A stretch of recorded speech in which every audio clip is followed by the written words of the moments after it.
mayors got to get the job done on the streets of our cities. And so we could not tolerate a government shutdown from a city perspective.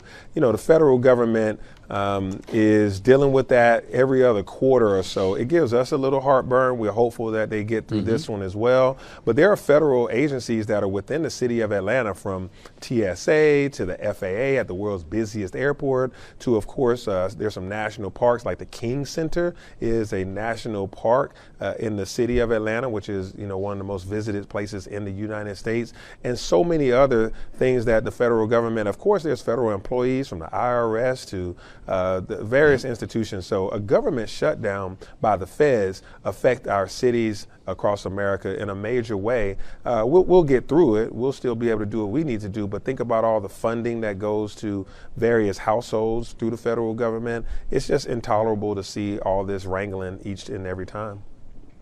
For those watching on YouTube and elsewhere right now, clearly the mayor is at home in Atlanta with that beautiful skyline behind you, Mr. Mayor. I didn't mean to confuse that. I know exactly where you're sitting, as a matter of fact. We've been talking about dysfunction here in Congress for, I guess, months and months. You're talking about, though, one of the biggest bipartisan victories that we've seen in the Capitol in some time, and that's infrastructure.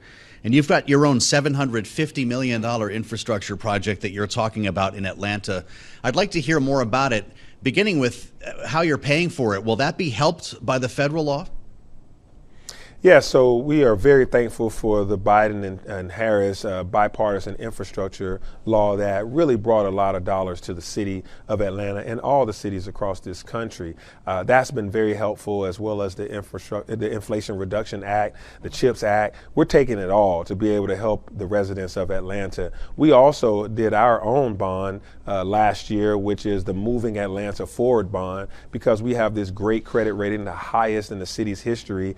So we're capitalizing on that because of being good stewards of our public trust. The public has said, let's go forward and do all of this new road infrastructure, new parks and recreation centers, new fire stations, as well as a new police station. So we're taking all of this great bond infrastructure that we have and putting it to use for the public. So we're now deploying those resources with contractors to get these things built so that the public can enjoy these new amenities.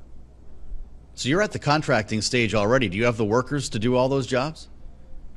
Well, some of this we're at the procurement stage, where we are out there looking for bidders, and some are in the design stage so that we can properly build it to make sure that it's sustainable. But once we are at the contracting stage in some of these, we are open for business in Atlanta, and we want to make sure that the contractors have enough staff. So we're utilizing as many incentives as possible to be able to get them to do that.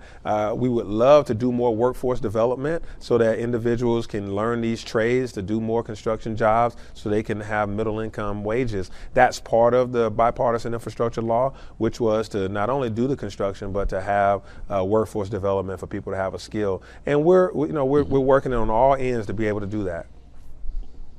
I'd love to get your view on crime in your city. Mayor Dickens, part of the national conversation, we're hearing a lot about it on the campaign trail now, is about crime in America's cities. Republicans tend to criticize Democrat-run cities. Your office, though, says you've managed to lower homicides by 21% in the last year. How'd you do it? Yeah, we are so thankful that last year we reduced homicides by 21%, the third highest drop across the nation for cities. We're very proud of that. We did it through policing and non-policing activities. The policing activities were we went after gangs, guns, and drug dealers. We really cracked down on violent crime in that way. 50% reduction in rapes also, as well as reduction in robberies and burglaries. So we were everywhere with our police force, our great police chief, and our partners at the GBI, the FBI, our district attorney's office, etc. We worked together on the policing side, but make no mistake about it, we reduced crime before crime even started by working with our youth. I declared last year the year of the youth. We had kids invested, we made investments in midnight basketball, where you were able to play basketball from 7 p.m. to midnight, and I got out there a few times. We had the highest summer youth employment ever. 5,000 young people between the ages of 14 and 24 making an average of $17 an hour. They were so busy making money they couldn't be out doing crime or doing any other thing that we wouldn't want them to do. So throughout that year, we invested in nonprofits that had a really good hand on our young people to help them with STEM, with robotics, with sports, with dance and arts. So we did everything we could to keep youth busy.